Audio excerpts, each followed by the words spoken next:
This is a true horror story shared by Mr. Mai, who once volunteered as an assistant scout leader in a remote mountainous campsite in Rayong, Thailand. What began as an ordinary youth camp turned into a chilling encounter with something unexplainable. Mr. Mai, a playful and sociable former student of the school, was invited by one of the teachers to help supervise a scout camp held in December. Unlike modern school camps within campus grounds, this one was deep in the wilderness, 11 kilometers up a forested mountain trail. The place blended natural beauty with an eerie silence that clung to every shadow. The first night of the camp began with fun and traditional activities, including a night trail walk with blindfolded children following ropes. Mr. Mai played the role of the last man in the line, ensuring no one got lost. Along the way were various scare stations, including a haunted house set up.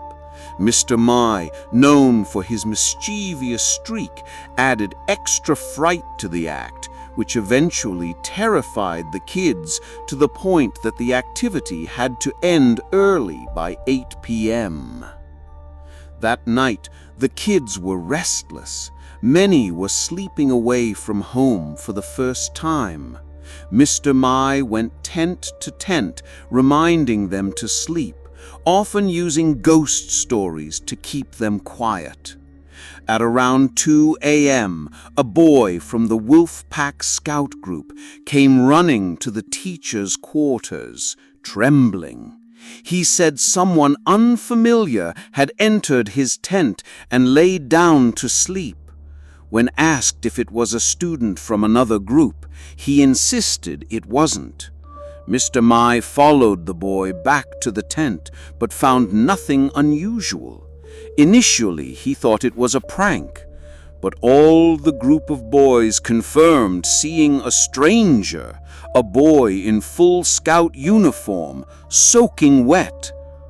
Mr. Mai reassured them, assuming it was their imagination. He reported it to the teachers, who also dismissed it. The next day, Mr. Mai overheard the same boys discussing the event in hushed, fearful tones. One boy described how the unknown child had unzipped the tent, crawled in, and pulled a blanket over himself. His clothes were dripping wet. When they tried to wake him or tell him to leave, he crawled out and disappeared. That evening, the kids were preparing for their campfire show when the Wolfpack leader came running again. 2 boys were missing. They had gone off to swim. Mr. Mai rushed to the nearby pond and found them sitting by the shore, dazed, staring into space. Soon after, the 2 boys disappeared again. This time, they were seen following a figure in a full scout uniform, complete with a cap and staff, who waved at them from afar. The entire camp went on high alert. Teachers began searching the woods with flashlights and trucks for lighting. By 11 p.m., the boys were still missing. As one teacher prepared to call their parents, one boy was found, sobbing under a mud tunnel structure 600 meters away in a desolate area. He was incoherent with fear. It took hours before he could speak.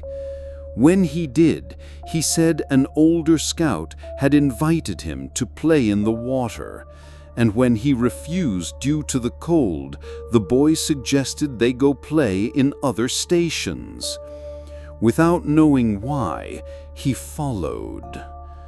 The older scout eventually led his friend deeper into the woods and vanished.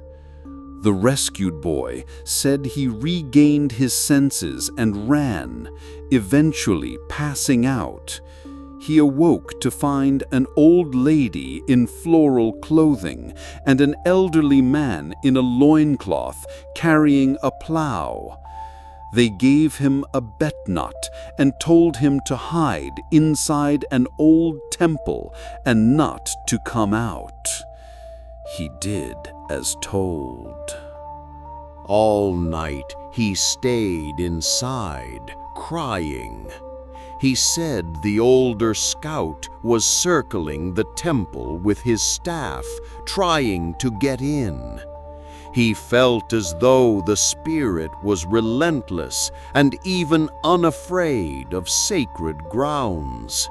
At dawn, a villager reported finding a child crying at a temple 6 kilometers away. Mr. Mai and the teachers rushed there and found the second boy in a panic. The temple was ancient, and the locals believed it was protected by spirits.